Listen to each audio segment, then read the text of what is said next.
Um CEO esbofeteou sua esposa negra grávida em pleno restaurante, sem imaginar que o chefe do local era o irmão dela, um ex-Navy SEAL treinado para situações extremas. O que deveria ser apenas mais um jantar em um estabelecimento elegante transformou-se em um confronto que revelaria segredos familiares e exporia o verdadeiro caráter de um homem poderoso diante de todos. Antes de começarmos, não se esqueça de se inscrever no canal e comentar de onde você está assistindo. O som seco do tapa ecoou pelo salão do restaurante à beira-mar, congelando garfos no ar e provocando olhares de horror por todo o ambiente. Maria Oliveira sentiu o rosto arder instantaneamente, enquanto sua mão instintivamente protegeu a barriga de 6 meses. Vestida com um elegante vestido azul marinho que havia escolhido especialmente para celebrar seu aniversário de casamento, ela agora se via humilhada diante de dezenas de testemunhas. "Como você ousa me questionar aqui?"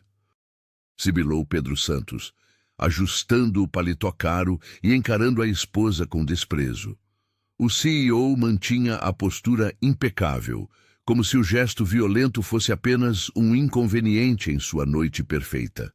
As lágrimas escorriam silenciosamente pelo rosto de Maria, enquanto ela tentava processar o que acabara de acontecer. Não era a primeira vez que o marido a agredia, mas nunca havia sido em público, nunca tão descaradamente. Clientes do restaurante desviavam o olhar, constrangidos, enquanto outros não disfarçavam a curiosidade mórbida, alguns até apontando discretamente seus celulares na direção do casal. O silêncio tenso foi cortado pelo som metálico de panelas sendo derrubadas na cozinha. Segundos depois, Marcos Oliveira emergiu pelas portas de vai-vem, ainda usando o avental branco manchado de molho. O chefe, irmão de Maria, havia reconhecido a voz dela mesmo em meio ao burburinho do restaurante lotado. "Tire as mãos da minha irmã", ordenou Marcos. Sua voz baixa e controlada, mas carregada de uma ameaça que apenas um ex-militar saberia transmitir. Seus olhos, normalmente calorosos quando recebia os clientes, agora queimavam como brasa viva. Pedro deu um passo para trás, surpreso com a interrupção. "Isso é um assunto particular. Volte para sua cozinha", retrucou, tentando manter a autoridade, mas sua voz traiu um leve tremor. Marcos não avançou, não tocou em Pedro, não elevou a voz. Apenas ficou ao lado da irmã, colocando-se como uma barreira protetora entre ela e o marido. A postura do chefe, com os ombros eretos e o olhar fixo, denunciava seu passado militar. Alguns clientes reconheceram o homem que normalmente circulava entre as mesas com sorrisos e recomendações culinárias, agora transformado pela raiva contida. Dona Letícia Santos, a outra chefe do restaurante, apareceu logo atrás, colocando um braço protetor ao redor de Maria. "Vamos para dentro, minha filha", sussurrou a mulher mais velha, guiando-a para longe dos olhares curiosos. Enquanto Maria era conduzida para a cozinha, ela olhou por cima do ombro e viu Pedro ajeitando a gravata, tentando recuperar a compostura. O executivo parecia não perceber que aquele tapa havia mudado tudo. Não era apenas um conflito conjugal. Era o início de uma guerra que ninguém ali poderia prever o desfecho. A notícia do escândalo se espalhou pelo Rio de Janeiro, com a mesma velocidade que a maré subia na praia de Copacabana. O vídeo do tapa, gravado discretamente por uma cliente do restaurante com seu celular, viralizou em questão de minutos nas redes sociais. As imagens mostravam Pedro Santos, o poderoso CEO, agredindo Maria Oliveira, sua esposa grávida, durante o que deveria ser uma celebração romântica. A assessoria de Pedro rapidamente entrou em ação. Com uma equipe de relações públicas bem paga, conseguiram manipular a narrativa, editando trechos do vídeo e divulgando uma versão distorcida dos fatos.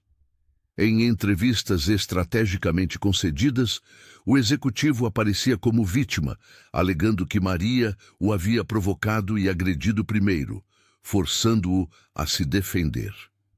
Meu filho sempre foi um homem íntegro, declarou Dona Regina Santos em um programa matinal de grande audiência. Essa moça tem problemas emocionais que se agravaram com a gravidez. Pedro só tentou acalmá-la. Enquanto isso, Marcos Oliveira enfrentava suas próprias batalhas. O chefe foi suspenso do restaurante por comportamento inadequado, após confrontar o cunhado. A justificativa oficial era que ele havia ameaçado um cliente, mas todos sabiam que a suspensão vinha de pressões externas. Pedro tinha amigos influentes no mundo empresarial carioca. Não me importo com essa suspensão, disse Marcos a Dona Letícia enquanto esvaziava seu armário na cozinha. A chefe mais velha o observava com olhos marejados, impotente diante da injustiça. Minha irmã precisa de mim agora. Mesmo afastado das panelas, o ex-militar recusou-se a desaparecer das manchetes. Em uma coletiva de imprensa improvisada na calçada em frente ao restaurante, Marcos fez um juramento público que abalou a cidade. Prometo proteger minha irmã e meu sobrinho que ainda vai nascer, custe o que custar. Pedro Santos pode ter dinheiro e influência, mas vai descobrir que nem tudo nesta vida se compra. As palavras do chefe repercutiram intensamente. Logo, surgiram nas redes sociais depoimentos de ex-funcionárias da empresa de Pedro, relatando comportamentos abusivos semelhantes. A maré começava a virar. Para Marcos, no entanto, o preço seria alto. Sua carreira no mundo gastronômico do Rio, construída com tanto esforço após deixar a vida militar, estava em risco. Restaurantes renomados cancelaram convites para eventos, patrocinadores recuaram e portas começaram a se fechar. Mas o homem permanecia firme em sua decisão, sabendo que algumas batalhas valem qualquer sacrifício. Maria Oliveira enrolou-se no cobertor fino enquanto observava o teto descascado do quarto de Marcos. O contraste com seu apartamento na orla era gritante. Aqui não havia vista para o mar, apenas uma janela estreita que dava para um beco silencioso do subúrbio carioca. 3 dias haviam se passado desde o incidente no restaurante, e cada hora parecia esticar-se como um elástico prestes a romper. Você precisa comer algo, insistiu seu irmão, aparecendo na porta com um prato fumegante. O aroma de dendê, camarão e pimenta invadiu o pequeno cômodo. Dona Letícia Santos havia preparado uma moqueca caprichada, daquelas que faziam parte das memórias de infância dos irmãos Oliveira. A chefe, com suas mãos calejadas de tanto trabalhar, sabia que a comida baiana era mais que sustento, era remédio para a alma ferida de Maria. Não tenho fome, murmurou ela, acariciando a barriga de 5 meses. O bebê tem, respondeu Marcos, colocando o prato na mesinha improvisada. A casa do ex-militar era simples, mas acolhedora. Livros de culinária dividiam o espaço com manuais de estratégia nas prateleiras de madeira. Fotografias antigas mostravam os 3 irmãos, Maria, Marcos e Ana, em tempos mais felizes, antes que a vida os separasse. Do lado de fora, a situação era caótica. Um grupo de repórteres acampava na esquina, esperando flagrar a esposa descontrolada, que havia estrelado o vídeo mais comentado da semana. As redes sociais ferviam com opiniões divididas. Enquanto muitas mulheres se identificavam com Maria, outros repetiam a versão manipulada que Pedro Santos e sua assessoria haviam espalhado. Ele está dizendo que eu o agredi primeiro, sussurrou ela, com os olhos marejados, enquanto folheava comentários no celular. Como podem acreditar nisso? Dona Letícia, que havia chegado para o almoço, tirou o dispositivo das mãos de Maria com firmeza maternal. Deixe isso para lá. Essa gente não conhece você desde pequena como eu. A amiga de infância da família Trazia não apenas comida, mas também notícias do restaurante, onde os clientes perguntavam insistentemente sobre o escândalo. Alguns funcionários haviam tirado fotos do local exato onde o tapa acontecera, transformando a mesa em uma espécie de atração mórbida. Para Maria, cada saída às ruas tornava-se um teste de coragem. Na farmácia, no mercado ou na consulta pré-natal, sentia os olhares e cochichos. É ela, diziam, a do vídeo. Como se toda sua existência tivesse sido reduzida àqueles 30 segundos de humilhação pública. Vou buscar suas coisas amanhã, prometeu Marcos, sentando-se na beirada do colchão. Você não volta para aquele apartamento. Maria apenas assentiu, sabendo que o conforto material que Pedro proporcionava agora tinha um preço alto demais para sua dignidade. Pedro Santos convocou uma reunião de emergência com sua equipe de relações públicas no 30º andar de seu escritório. O executivo estava visivelmente abalado, mas sua preocupação era apenas com a própria imagem. Enquanto ele discutia estratégias para abafar o escândalo, sua mãe, Dona Regina Santos, tomava uma atitude que mudaria completamente o rumo da situação. A senhora de 60 anos, impecavelmente vestida e com joias que denunciavam seu status social, apareceu no programa matinal mais assistido do país. Com voz embargada e olhos marejados, defendeu o filho com unhas e dentes. Meu Pedro sempre foi um homem exemplar. Infelizmente, Maria nunca conseguiu lidar com a pressão de ser esposa de um executivo. Ela sempre foi emocionalmente instável, declarou Regina, enquanto o apresentador assentia com falsa compreensão. As palavras da matriarca dos Santos caíram como uma bomba nas redes sociais. Em questão de horas, perfis anônimos começaram a compartilhar histórias fabricadas sobre supostos episódios de descontrole emocional de Maria. O linchamento virtual foi tão intenso que ela desligou o celular, incapaz de suportar as notificações que chegavam sem parar. Talvez eles estejam certos, murmurou Maria para si mesma, encolhida no sofá da sala de Marcos. Talvez eu realmente seja o problema. Sua mão trêmula acariciava a barriga de 5 meses, enquanto lágrimas silenciosas escorriam pelo rosto. Foi nesse momento que a campainha tocou.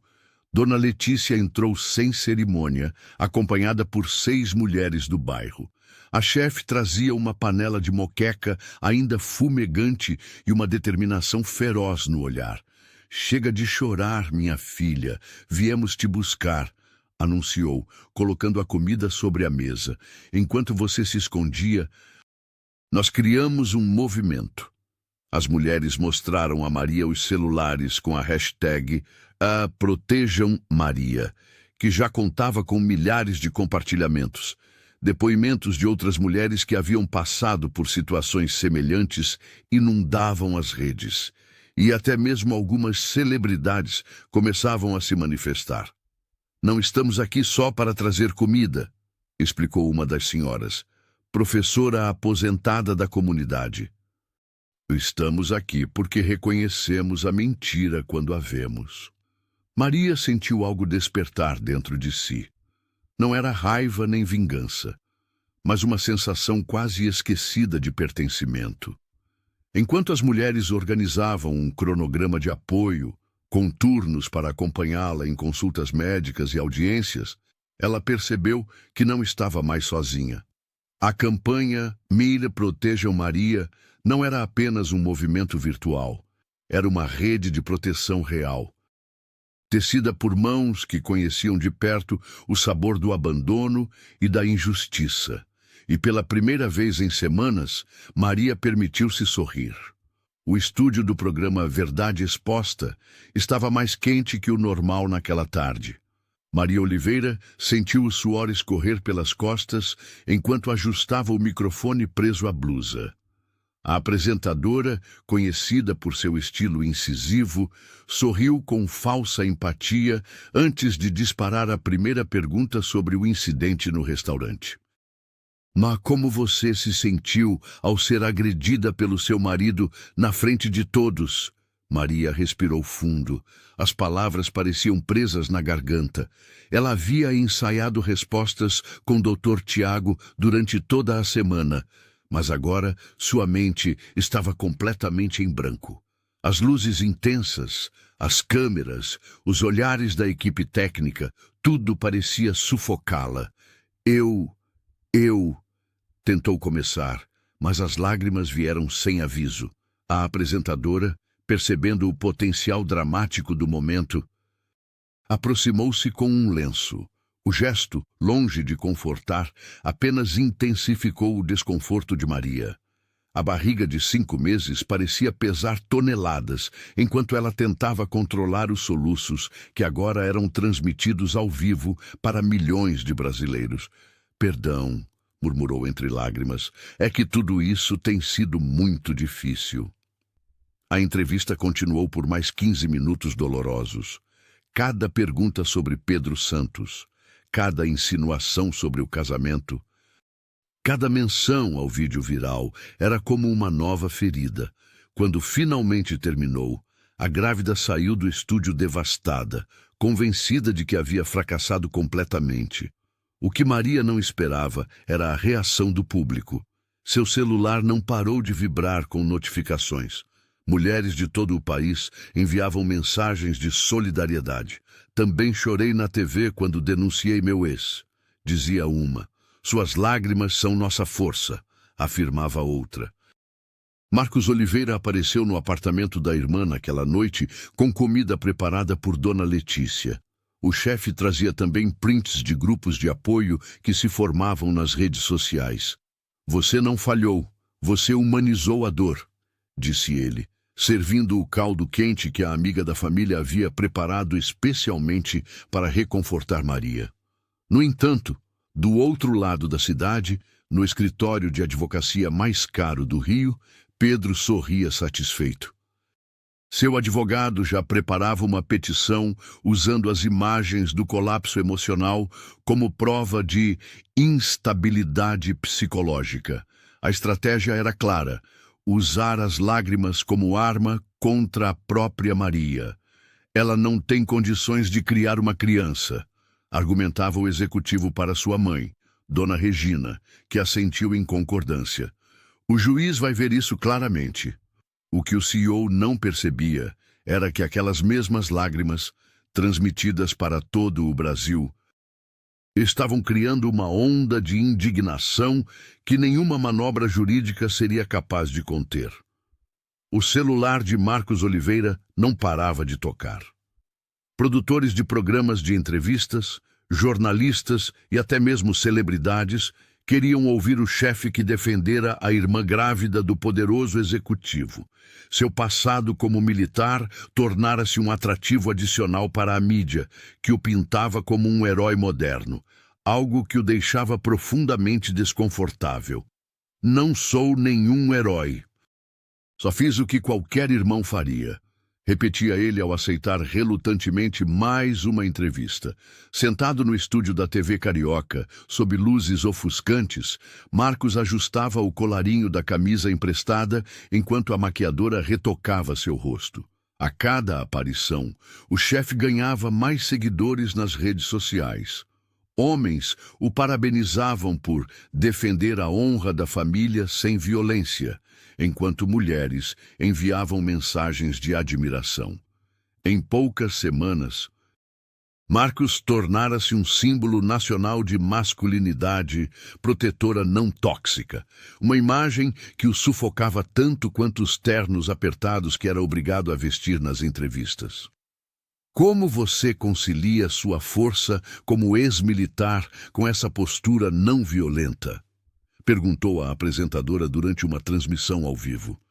Na verdade, foi justamente no exército que aprendi que força verdadeira não é sobre intimidação, respondeu ele, surpreendendo a si mesmo com a eloquência inesperada. É sobre controle e proteção dos vulneráveis. Enquanto Marcos navegava pelos holofotes indesejados no restaurante à beira-mar, Dona Letícia enfrentava uma batalha diferente. Os 3 sócios majoritários haviam convocado uma reunião de emergência para discutir o futuro do chefe.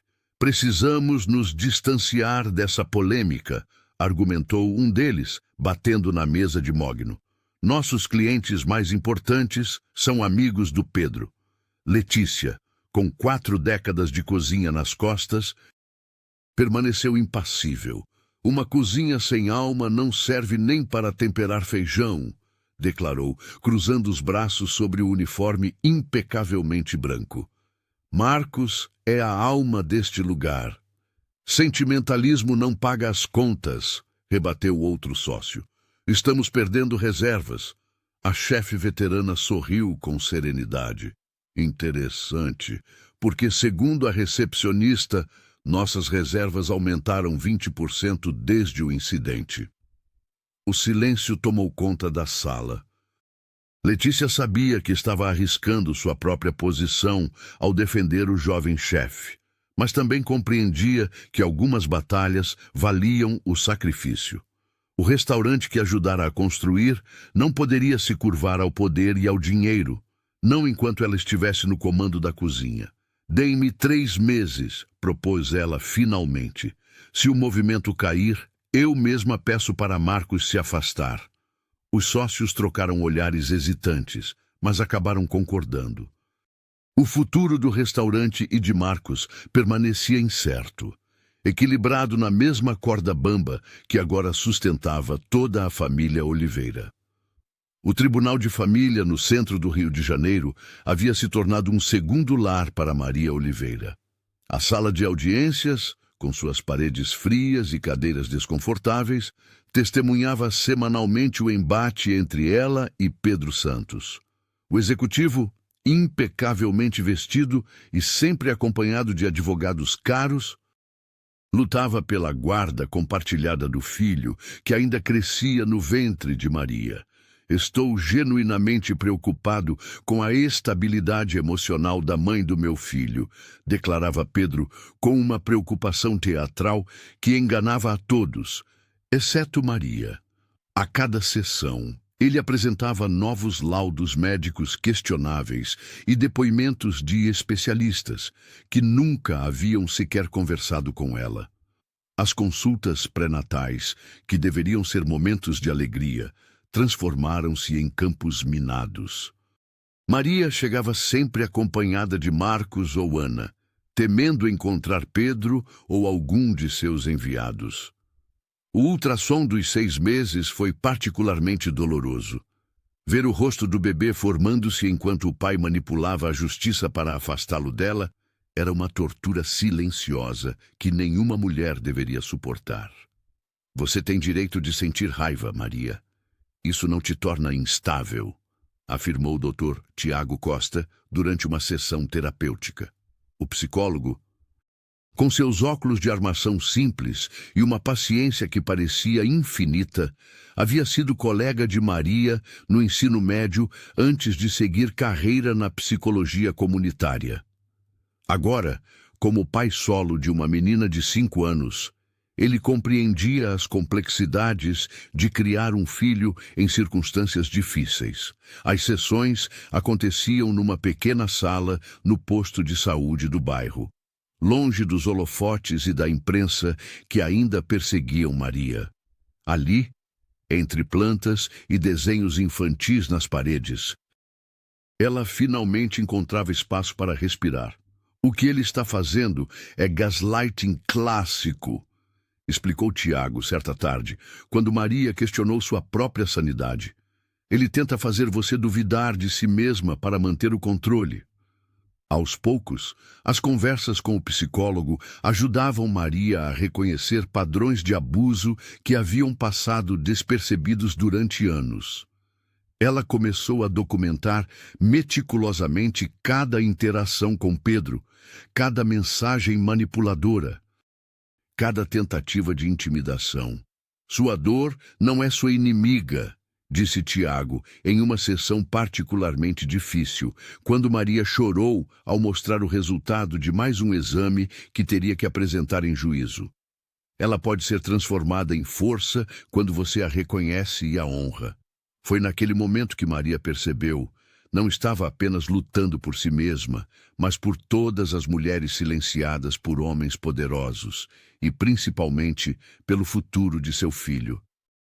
A chuva fina batia na janela enquanto Maria Oliveira remexia em uma caixa de papelão que trouxera às pressas do apartamento. Entre fotografias e lembranças do casamento, seus dedos encontraram um caderno de capa gasta, escondido sob roupas de bebê que comprara nos primeiros meses de gravidez. Sentada na pequena cama do quarto de Marcos, ela abriu o diário com mãos trêmulas. As páginas amareladas revelavam uma história que ela mesma havia esquecido, ou escolhido ignorar. Ali estavam registros de 2 anos atrás, quando Pedro começou a mudar sutilmente. Ele criticou minha roupa hoje, na frente dos amigos. Disse que estava vulgar. Nunca tinha feito isso antes. Dizia uma anotação manchada de lágrimas antigas. Maria folheou mais páginas, sentindo um nó na garganta apertar. Em outra entrada, havia escrito: Pedro verificou meu celular enquanto eu dormia. Quando questionei, disse que eu estava ficando paranoica. Será que estou mesmo exagerando? A cada página virada, um novo padrão se revelava. Comentários depreciativos sobre sua aparência, críticas constantes às suas amizades, pequenas humilhações em público que ela justificava como estresse do trabalho. O diário trazia a verdade que seu coração tentara esconder. O homem que agora a humilhava publicamente não havia mudado da noite para o dia. Os sinais sempre estiveram lá, como pequenas rachaduras em um vaso que ela insistia em não enxergar. Preferindo acreditar na imagem do marido perfeito que construíra em sua mente. Uma pontada no ventre a fez respirar fundo. O bebê se mexia, como se sentisse a turbulência emocional da mãe. Maria acariciou a barriga, sussurrando palavras de conforto mais para si mesma que para o filho. Naquela noite silenciosa, algo fundamental mudou dentro dela. Não era mais uma vítima das circunstâncias, mas uma mulher que havia ignorado alertas importantes por medo de confrontar a realidade. A culpa que carregava de ter provocado Pedro, de não ter sido boa o suficiente, começou a se dissipar como névoa sob o sol. Fechando o diário, Maria sentiu uma determinação nova crescer. Não lutaria mais para salvar um casamento que, na verdade, já estava destruído muito antes do tapa no restaurante. Lutaria por si mesma, por sua dignidade e pelo futuro de seu filho. Não por vingança contra Pedro, mas por justiça para si mesma. Guardando o diário sob o travesseiro, ela prometeu que aquelas páginas seriam o último registro de sua submissão. Os próximos capítulos de sua vida seriam escritos com a tinta da coragem e do amor próprio que redescobria, lentamente, naquela pequena casa que agora chamava de refúgio. Na cozinha do restaurante, entre o vapor das panelas e o cheiro de temperos, Marcos Oliveira encontrava o único lugar onde seus pensamentos se acalmavam. Ali, longe dos holofotes que agora o perseguiam como o irmão protetor. Ele podia simplesmente ser o chefe que sempre fora. Foi nesse espaço que notou, com crescente frequência, o olhar atento de Camila Costa, cozinheira que trabalhava ao seu lado há quase 2 anos. Camila não era apenas talentosa com as facas e os temperos. Havia nela uma força silenciosa que Marcos admirava secretamente. Enquanto ele cortava legumes com a precisão aprendida nos tempos de militar, ela se aproximou, oferecendo uma xícara de café. "Você precisa descansar também, sabia?" disse ela, encostando-se no balcão de inox. "Não pode carregar o mundo nas costas para sempre." O chefe sorriu, aceitando a bebida quente. Seus dedos se tocaram brevemente, causando um arrepio que ele tentou ignorar. Como poderia pensar em si mesmo quando Maria precisava tanto dele? O pensamento o fez recuar instintivamente. Minha irmã está sozinha nessa guerra, murmurou, mais para si mesmo que para Camila. A cozinheira balançou a cabeça, mexendo uma panela de molho que fervia lentamente. Maria tem você, tem Dona Letícia, tem um movimento inteiro nas redes sociais. Talvez não esteja tão sozinha quanto você pensa. Nas semanas seguintes, desenvolveram uma rotina. Depois que o restaurante fechava, permaneciam na cozinha, preparando pratos experimentais que nunca chegariam ao cardápio. Entre o cortar de cebolas e o provar de molhos, confidências escapavam como o vapor das panelas. Marcos falou sobre o medo de falhar com a irmã. Camila revelou a admiração que sempre sentira por sua postura discreta. Ele contou histórias da infância com Maria e Ana. Ela compartilhou sonhos de abrir seu próprio restaurante um dia. Mas sempre que o momento se tornava íntimo demais, Marcos recuava.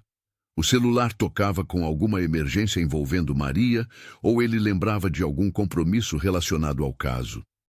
A culpa o consumia.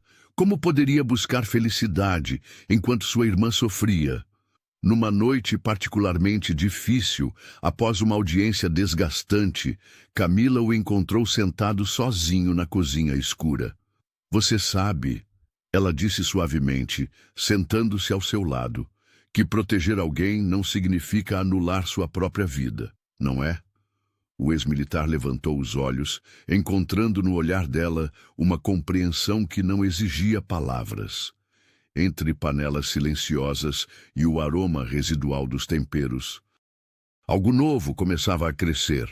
Um sentimento que, como uma boa receita, precisaria de tempo e paciência para desenvolver todo o seu sabor.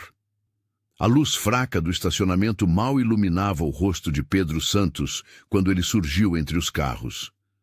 Maria Oliveira sentiu o coração acelerar ao reconhecer a silhueta do ex-marido se aproximando.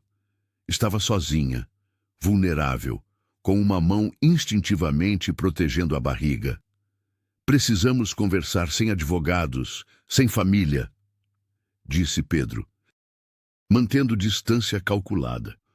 Seu terno impecável contrastava com as olheiras profundas que denunciavam noites sem sono. Tenho uma proposta para acabar com esse circo. O executivo abriu a pasta de couro e mostrou um documento.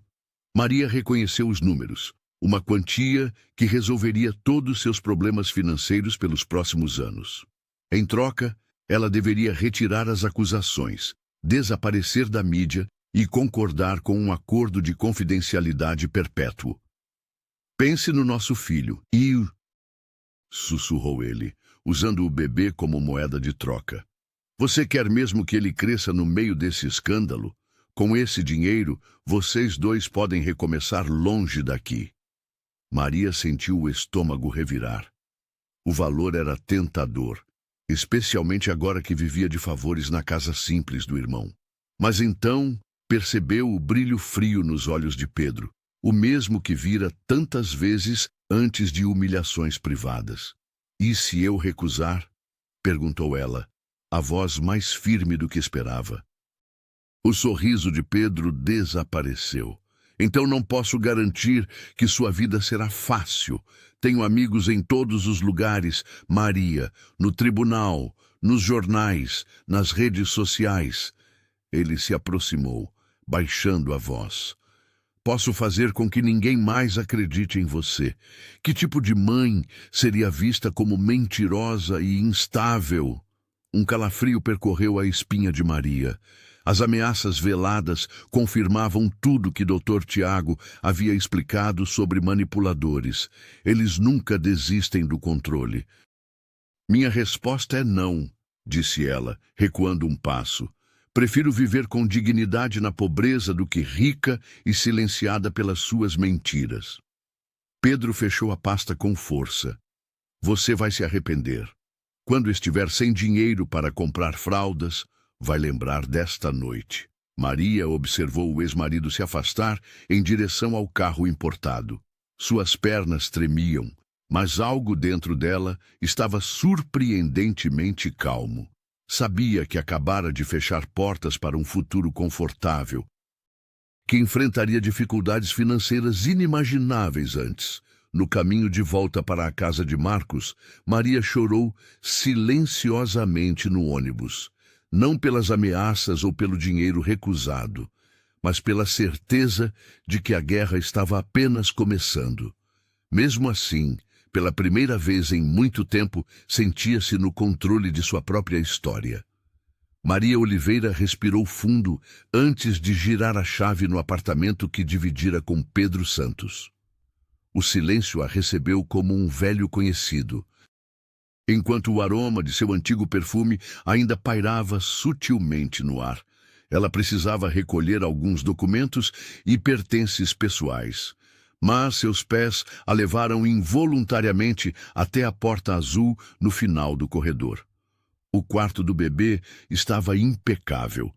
Pedro havia contratado o melhor designer de interiores do Rio para criar um espaço digno de revista. As paredes exibiam um delicado degradê que lembrava o céu ao amanhecer, e pequenas nuvens pintadas à mão flutuavam próximas ao teto. Um berço de madeira nobre ocupava o centro do cômodo, cercado por bichos de pelúcia importados, e uma poltrona de amamentação que parecia abraçar quem nela sentasse. Maria deslizou os dedos pelo móbile de estrelas pendurado sobre o berço. Cada detalhe havia sido pensado com perfeição estética, mas sem o calor de uma família verdadeira. E como algo tão bonito pode ser tão vazio? Pensou enquanto lágrimas silenciosas começavam a escorrer por seu rosto. Sentou-se na poltrona e abraçou a própria barriga. Seu filho se mexeu, como se respondesse ao toque. A jovem fechou os olhos e lembrou-se da infância difícil, das vezes em que sua mãe engolira o choro para manter as aparências, do silêncio que permeava as refeições quando seu pai chegava irritado do trabalho. "Não farei isso com você", sussurrou para o bebê. "Não vou te ensinar a engolir dor para agradar ninguém." As palavras de Dona Letícia ecoaram em sua mente. "Filha, a gente quebra o galho podre da árvore para que os novos brotos cresçam fortes." A chefe sempre falava em metáforas culinárias e de vida que agora faziam mais sentido do que nunca. Maria levantou-se e abriu o guarda-roupa repleto de roupinhas organizadas por cor e tamanho. Escolheu algumas peças neutras, um cobertor feito por sua avó e um pequeno elefante de pelúcia que comprara escondida quando descobriu a gravidez. O restante ficaria para trás, como o casamento e as ilusões que cultivara. Antes de sair, tirou do bolso um pequeno caderno e deixou um recado sobre o berço. "Nosso filho merece mais que aparências. Merece verdade." Não era uma mensagem para Pedro, mas para si mesma. Um lembrete do compromisso que acabara de firmar com o futuro. Ao trancar a porta do apartamento, Maria sentiu o peso das escolhas que teria que fazer dali em diante. Mas pela primeira vez em meses, esse peso não a esmagava. Era o fardo necessário para romper um ciclo de gerações e construir algo novo, algo verdadeiro. Pedro Santos chegou ao prédio da empresa com a mesma postura arrogante de sempre, mas foi recebido com olhares de reprovação que nunca havia experimentado. Seu smartphone não parava de vibrar com notificações, a maioria delas mensagens do Conselho Administrativo solicitando uma reunião de emergência. Conduta imprópria em público era a justificativa formal. Mas todos sabiam que o vídeo do tapa em Maria Oliveira havia sido apenas a gota de água. O executivo tentou manter a compostura ao entrar na sala de reuniões, onde encontrou rostos fechados e documentos espalhados pela mesa. "Não podemos mais associar nossa marca a esse tipo de comportamento", declarou Gustavo Mendes, presidente do conselho, um homem que há apenas 2 semanas brindava com Pedro em sua lancha particular. O mesmo amigo que agora liderava o processo para removê-lo do cargo de CEO. A reunião durou 3 horas. 3 horas em que o império que Pedro construiu desmoronou diante de seus olhos. Documentos internos revelavam não apenas o escândalo público, mas irregularidades financeiras que haviam sido acobertadas por anos, fraudes contábeis, desvios de verbas e, o mais devastador, apropriação indevida de recursos da fundação beneficente que Maria havia criado com tanto carinho. Sua esposa não sabia, não é? Perguntou Cláudia Ferreira, a única mulher do conselho com um olhar penetrante. Ou melhor, sua ex-esposa. Pedro engoliu em seco. A fundação era o orgulho de Maria, seu projeto pessoal para ajudar mães em situação de vulnerabilidade. Ele havia desviado dinheiro dali para investimentos pessoais, confiante de que ninguém jamais descobriria. Ao sair do prédio, tentou ligar para a dona Regina Santos. Sua mãe sempre fora seu porto seguro.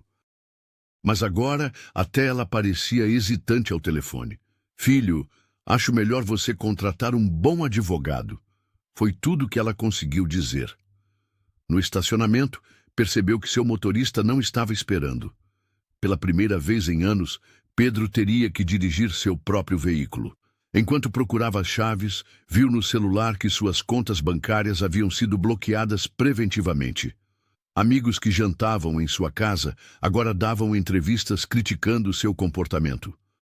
Sócios minoritários exigiam auditorias completas. Até mesmo seu advogado pessoal havia pedido afastamento do caso. O império ruía, e pela primeira vez na vida, Pedro Santos estava completamente sozinho, encarando o abismo que seu próprio orgulho havia cavado. Sentado no automóvel de luxo, ele finalmente compreendeu o que Maria deve ter sentido naquela noite no restaurante: o peso esmagador do abandono e da humilhação pública. Maria Oliveira olhava para o cartão de visita em suas mãos. Ainda hesitante, o convite para liderar a ONG Mães em Luta havia chegado através de uma das organizadoras do movimento UCSI Protejam Maria, que vira na sua história o potencial para inspirar outras mulheres. A ideia de transformar sua dor em apoio para gestantes vulneráveis parecia nobre, mas Maria sentia-se como um vaso quebrado, tentando segurar água. Você não precisa responder agora, disse Dona Letícia, enquanto cortava cebolas na pequena cozinha de Marcos. O cheiro forte da pimenta malagueta se misturava ao aroma doce do dendê aquecido. Quando estiver pronta, seu coração vai saber. A velha chefe era mais que uma amiga da família. Tornara-se um porto seguro em meio à tempestade. Todas as tardes, após o expediente no restaurante, vinha ensinar a Maria os segredos da culinária baiana que sua avó lhe passara. Não eram apenas receitas, mas rituais de cura. Minha avó dizia que a comida limpa a alma antes de encher a barriga, explicava Letícia, guiando as mãos trêmulas de Maria pelo pilão de temperos. Assim como o banho de sal grosso limpa as energias ruins. Na noite anterior, sob a luz da lua crescente, as duas haviam ido à praia. Maria, com a barriga já proeminente, entrou no mar até os joelhos e jogou 7 rosas brancas nas ondas, pedindo proteção para seu filho.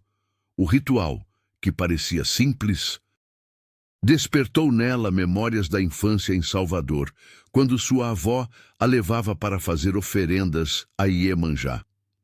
Estou com medo de assumir responsabilidade pelos problemas de outras mulheres, quando mal consigo lidar com os meus, confessou Maria, acariciando a barriga. Ninguém está pedindo que você seja perfeita, respondeu a chefe, entregando-lhe uma colher para provar o molho. Estão pedindo que seja real.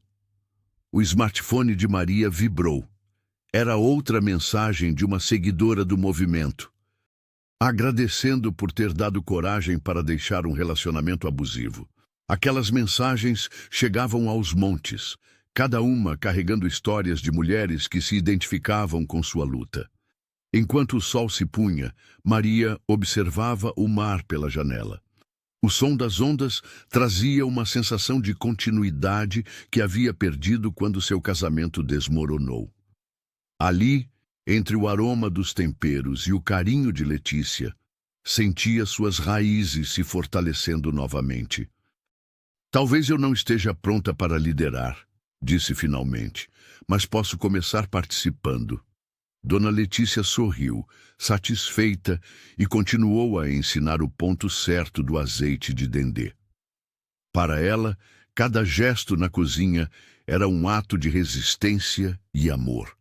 Exatamente o que Maria precisava aprender para reconstruir sua vida, um tempero de cada vez. O silêncio da pequena sala de estar foi quebrado pelo som da campainha. Maria Oliveira, com a barriga já proeminente, congelou ao ver quem estava à porta. Ana Oliveira, sua irmã caçula, que havia desaparecido do convívio familiar há quase 3 anos. As duas se encararam por um momento que pareceu eterno, até que Ana, com os olhos marejados, simplesmente sussurrou: "Me perdoa por ter sumido." Marcos chegou minutos depois, encontrando as irmãs abraçadas no sofá. O chefe não conseguiu esconder a emoção ao ver a família reunida novamente, mesmo que sob circunstâncias tão dolorosas. Entre lágrimas e xícaras de chá preparado por Dona Letícia, Ana finalmente revelou o motivo de seu afastamento. "Pedro me procurou logo depois que vocês começaram a namorar", confessou ela, evitando o olhar de Maria. "Ele disse que você estava instável, que precisava de alguém que te controlasse. Quando discordei, começou a me manipular, dizendo que eu era invejosa, que queria destruir sua felicidade." A revelação caiu como uma bomba. Maria sentiu o bebê se mexer em seu ventre, como se também reagisse àquela verdade devastadora. O executivo havia sistematicamente afastado as pessoas que poderiam proteger Maria, criando um cerco de isolamento que só agora se tornava claro. Ele ameaçou expor segredos da nossa família se eu não me afastasse, continuou a irmã mais nova, apertando as mãos trêmulas. Disse que tinha provas de que nosso pai desviava dinheiro antes de morrer. Era mentira, mas eu acreditei. Marcos, encostado na parede com os braços cruzados, deixou escapar um palavrão. O ex-militar sempre desconfiara de Pedro, mas jamais imaginara a extensão de suas manipulações. "Aquele desgraçado planejou tudo desde o início", murmurou ele. "Foi Dona Letícia quem trouxe a ideia. Vocês precisam contar isso publicamente. Não é só sobre Maria agora, é sobre todas as mulheres que podem cair na mesma armadilha." Na manhã seguinte, as irmãs Oliveira sentaram-se lado a lado no estúdio do principal jornal televisivo do Rio. Com as mãos entrelaçadas, elas compartilharam suas histórias sem filtros. Ana detalhou como Pedro a afastou da família, enquanto Maria revelou os anos de gaslighting e manipulação psicológica. A entrevista viralizou em minutos. Comentaristas, celebridades e milhares de brasileiros compartilharam o vídeo, muitos reconhecendo padrões semelhantes em seus próprios relacionamentos. O smartphone de Maria não parava de receber notificações de apoio. Do outro lado da cidade, no escritório de sua empresa, Pedro Santos assistia à sua reputação desmoronar em tempo real. Pela primeira vez, o CEO poderoso parecia pequeno e acuado, sem nenhuma estratégia para conter aquela verdade que finalmente vinha à tona. A campanha Archipel Protejam Maria havia se transformado em algo muito maior do que qualquer um poderia imaginar. O que começara como um movimento de apoio a Maria Oliveira, agora mobilizava mulheres de todo o Brasil, de Manaus a Porto Alegre. Grupos se formavam espontaneamente, organizando rodas de conversa em praças públicas, centros comunitários e até mesmo em restaurantes. Uma editora renomada do Rio ofereceu a Maria um contrato generoso para transformar sua história em livro. Sentada na pequena sala do apartamento de Marcos, ela releu a proposta várias vezes antes de recusar. Não consigo escrever um final quando ainda estou no meio da história, explicou a agente literária por telefone. Cada capítulo da minha vida ainda está sendo escrito.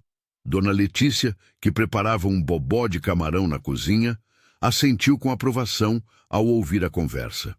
A chefe sempre dizia que algumas receitas precisam descansar antes de serem servidas, e via a situação de Maria da mesma forma. Nas noites de quinta-feira, Maria encontrava verdadeiro conforto na roda de samba da praça, próxima à casa do irmão. Ali, entre pandeiros e violões, mulheres de diferentes idades e histórias se reuniam não apenas para cantar, mas para compartilhar experiências. O ritmo do samba parecia embalar as confissões mais difíceis, tornando-as mais leves, mais suportáveis. Quando meu ex me ameaçou, pensei que estava sozinha, contou uma senhora de cabelos grisalhos, segurando a mão de Maria. Ver você na televisão me deu coragem para sair de casa depois de 15 anos. Histórias como essa se repetiam noite após noite. Maria, que antes se sentia um fardo para Marcos, agora percebia que sua dor havia criado pontes invisíveis entre mulheres que nunca se conheceriam de outra forma. Ana Oliveira, que finalmente havia se reconciliado com a irmã, participava ocasionalmente desses encontros. Numa dessas noites, trouxe uma amiga que havia passado por situação semelhante com Pedro anos antes. Ele tem um padrão, explicou Ana, enquanto as três compartilhavam um refrigerante. Escolhe mulheres fortes para depois convencê-las de que são frágeis. O bebê na barriga de Maria se mexia mais intensamente durante o samba, como se também encontrasse conforto naquele ritmo. Dr. Tiago havia explicado que a música e as conversas eram benéficas tanto para ela quanto para o filho. Cada história que você ouve e cada história que você conta está formando o caráter dessa criança, disse o psicólogo durante uma sessão. Maria acariciou a barriga, pensando em como transformaria essa dor em ensinamento quando seu filho chegasse ao mundo. Por enquanto, bastava absorver a força coletiva daquelas mulheres que, como ela, haviam sobrevivido para contar suas histórias. Marcos Oliveira observava o auditório lotado com uma mistura de orgulho e desconforto. 200 pessoas aguardavam suas palavras sobre o papel do homem na proteção sem violência. Ele, que sempre preferiu o silêncio da cozinha e a disciplina aprendida na carreira militar, agora se via como uma espécie de guru da masculinidade saudável. Proteger não significa dominar, disse ao microfone, sentindo-se um impostor. Aprendi isso na cozinha, onde força sem delicadeza arruína qualquer prato. Nos bastidores, após a palestra, o chefe recusou 3 convites para programas de televisão. Sua notoriedade crescia inversamente proporcional ao seu conforto com ela. Não sou um herói, repetia para os jornalistas. Fiz apenas o que qualquer irmão faria. De volta ao pequeno apartamento, Marcos encontrou Camila Costa esperando com um jantar improvisado. A cozinheira havia preparado moqueca capixaba, prato que ele mencionara casualmente como favorito de infância. Você não precisa carregar o mundo nas costas, disse ela, servindo-o. Isso também é uma forma de controle, sabia? O comentário atingiu Marcos como água fria. Camila tinha razão. Sua obsessão em proteger Maria o transformara em alguém incapaz de aceitar vulnerabilidade própria. Estou tão acostumado a ser o forte que esqueci como é ser apenas eu mesmo, confessou, permitindo-se baixar a guarda. Naquela noite, entre goles de vinho barato e histórias de infância, o homem que virou símbolo nacional de proteção permitiu-se ser protegido. Camila escutou seus medos, o pavor de falhar com a irmã, O medo de que o sobrinho nascesse em meio ao caos, a insegurança sobre seu futuro profissional após toda a exposição. Você não é apenas o irmão da Maria, ela afirmou, tocando sua mão sobre a mesa. É Marcos, o chefe que faz o melhor peixe grelhado do Rio, o homem que canta pagode desafinado no chuveiro, o cara que sempre dá lugar para idosos no ônibus. Pela primeira vez em meses, o ex-militar sentiu o peso diminuir. Percebeu que construir uma vida além da sombra do escândalo não era traição à causa da irmã. Era necessário para sua própria sanidade.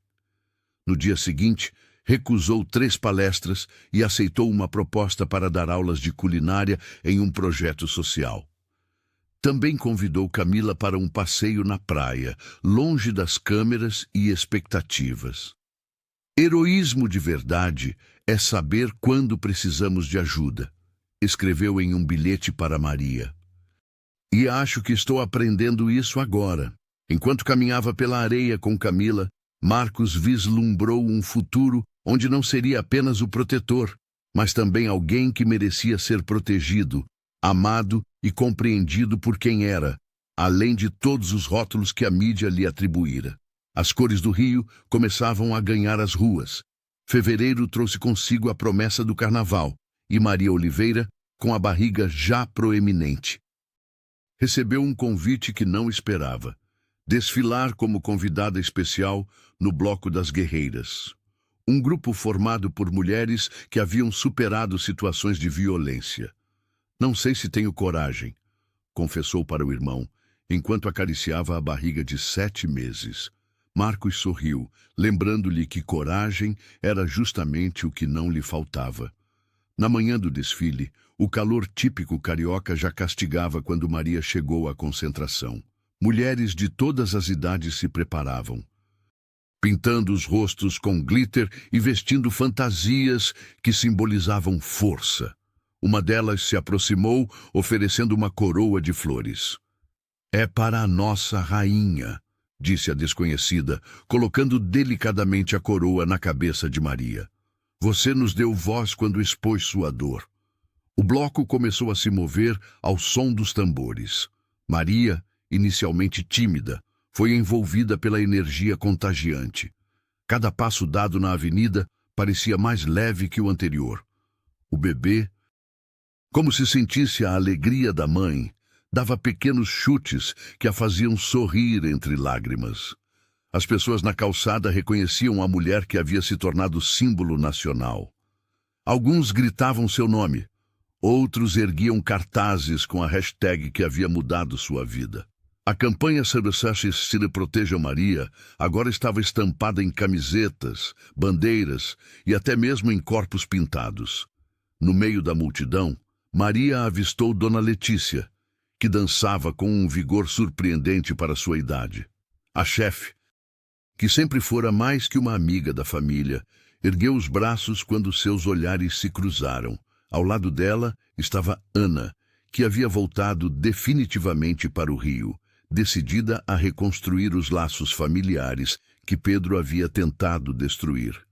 Não muito longe, Marcos observava tudo com olhos marejados. O ex-militar, sempre tão contido, deixava a emoção transparecer enquanto via sua irmã dançando, livre como há muito não havia. Camila segurava sua mão, entrelaçando seus dedos nos dele com a mesma delicadeza com que misturava temperos na cozinha. Foi naquele momento, entre confetes coloridos e o som ensurdecedor dos tambores, que Maria compreendeu. A dor que carregara por meses havia se transformado em algo novo. Não era apenas sobrevivência, era renascimento. Quando o bloco parou para uma pausa, todos se reuniram em um abraço coletivo. Ali estavam eles, Dona Letícia com sua sabedoria ancestral, Ana com suas próprias cicatrizes, Marcos com sua proteção silenciosa e Camila com seu amor recém-descoberto. Diferentes histórias, diferentes feridas, mas unidos como uma família forjada no fogo da adversidade. Somos uma tribo agora, murmurou Dona Letícia, apertando a mão de Maria. E tribos protegem os seus. O Tribunal de Justiça do Rio de Janeiro estava lotado naquela manhã. Maria Oliveira sentou-se com as mãos trêmulas sobre a barriga de 8 meses, enquanto câmeras de televisão transmitiam ao vivo a audiência pública que havia se tornado o caso mais comentado do país. Do outro lado, Pedro Santos ajustava a gravata cara, cercado por 3 advogados de terno impecável. O juiz pediu silêncio e a sala inteira conteve a respiração. Maria levantou-se com dificuldade, apoiando-se na mesa de madeira polida. Seus olhos encontraram os de Marcos, sentado na primeira fileira, que assentiu levemente, transmitindo força. "Senhor juiz", começou ela, com voz inicialmente baixa que foi ganhando firmeza. "Durante 3 anos, vivi sob constante manipulação psicológica. O homem que jurou me proteger foi o mesmo que destruiu minha autoconfiança. Afastou-me da minha família e me humilhou publicamente." Pedro remexia-se na cadeira enquanto Maria detalhava episódios de controle financeiro, isolamento social e ameaças veladas. O executivo tentava manter a expressão impassível, mas seu rosto traía crescente desconforto quando ela mencionou os desvios de dinheiro da fundação beneficente que haviam criado juntos. "Os documentos que apresento comprovam transferências irregulares para contas nas Ilhas Cayman", continuou ela, enquanto seu advogado distribuía pastas aos presentes. "Dinheiro que deveria ajudar crianças carentes foi usado para comprar o silêncio de outras mulheres." Um burburinho percorreu o tribunal. Dona Letícia, na plateia, segurava firme a mão de Ana Oliveira, ambas com lágrimas nos olhos. Camila, sentada ao lado de Marcos, observava tudo com expressão de admiração contida. De repente, Maria levou a mão à barriga e soltou um gemido abafado. Uma contração forte a fez curvar-se sobre a mesa. O juiz perguntou se ela precisava de uma pausa, mas a mulher insistiu em continuar. "Eu não terminei ainda", disse, respirando com dificuldade. "Preciso que todos saibam que..." Sua voz foi cortada por outra contração, mais forte que a anterior. Marcos levantou-se num salto, correndo em direção à irmã. "A bolsa rompeu", anunciou ele, enquanto uma mancha úmida se espalhava pelo vestido azul de Maria. O tribunal inteiro se agitou. Pedro permaneceu paralisado em seu lugar, enquanto o irmão de Maria a amparava. Dona Letícia abriu caminho entre a multidão, gritando por uma ambulância. Quando os paramédicos chegaram com a maca, Maria foi carregada para fora do tribunal sob aplausos espontâneos da plateia. Pessoas desconhecidas gritavam palavras de apoio, enquanto fotógrafos disputavam o melhor ângulo. "Estou com você", sussurrou Marcos, segurando a mão da irmã enquanto a colocavam na ambulância. "Você já venceu?" A imagem da mulher grávida sendo levada às pressas, ainda assim com dignidade no olhar, tornou-se instantaneamente o símbolo de uma luta muito maior que a sua própria. O pequeno Gabriel chegou ao mundo em meio a uma tempestade carioca, como se o céu celebrasse sua vinda com trovões e relâmpagos que iluminavam os corredores do hospital público. Maria Oliveira, exausta após 12 horas de trabalho de parto, contemplava o filho em seus braços com um misto de incredulidade e amor absoluto. Seus olhos, embora cansados, brilhavam com uma intensidade nova, diferente daquela que carregara durante os meses de luta contra Pedro. "Gabriel Marcos Oliveira", anunciou ela quando a enfermeira perguntou o nome para a certidão. Dona Letícia, que não saíra do lado de Maria durante todo o parto, sorriu entre lágrimas ao ouvir a homenagem. Marcos, que aguardava ansioso na sala de espera junto com Ana e Camila, não conseguiu conter a emoção quando entrou no quarto e viu o sobrinho pela primeira vez. O chefe, normalmente contido, deixou que as lágrimas corressem livremente pelo rosto enquanto segurava a minúscula mão do recém-nascido. Ele tem os seus olhos, disse Ana, abraçando a irmã com cuidado para não incomodar o bebê. A reconciliação entre as duas havia trazido uma força inesperada para Maria durante os últimos meses de gravidez. O quarto logo se encheu de flores e presentes trazidos pelas mulheres do movimento Mundo Protejam Maria. Algumas haviam acampado na entrada do hospital desde que a notícia do parto prematuro se espalhou. Cartazes de apoio podiam ser vistos das janelas, transformando o nascimento em um ato político de resistência e esperança. Nunca pensei que teria tanta gente celebrando a chegada do meu filho, sussurrou Maria para Dona Letícia, que ajeitava os travesseiros com o cuidado de quem conhecia bem o valor do conforto nas horas difíceis. Quando todos saíram para que mãe e filho descansassem, Marcos ficou para trás. Ajoelhou-se ao lado do leito hospitalar e, com a voz embargada, fez uma promessa ao pequeno Gabriel. Você nunca vai estar sozinho, meu sobrinho. Não serei apenas seu protetor, mas alguém que te ensinará sobre respeito, sobre amar sem possuir, sobre ser forte sem machucar os outros. Maria observava a cena com o coração transbordando. Naquele momento, compreendeu que seu filho nascera não apenas para uma mãe, mas para uma comunidade inteira que o protegeria e ensinaria valores que Pedro jamais poderia oferecer. Lá fora, a chuva começava a ceder, e um arco-íris tímido despontava sobre a baía de Guanabara. Camila, que aguardava Marcos no corredor, sorriu ao ver o homem sair do quarto com os olhos vermelhos e um sorriso sereno. Sem palavras, entrelaçou seus dedos nos dele, selando silenciosamente uma promessa de futuro. O sol nascia no horizonte carioca, pintando o céu com tons de laranja e rosa. Maria Oliveira, com Gabriel nos braços, observava pela janela do hospital aquele novo amanhecer.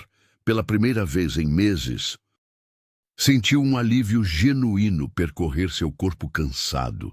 As lágrimas que agora escorriam por seu rosto não eram de dor, mas de uma estranha mistura de gratidão e esperança.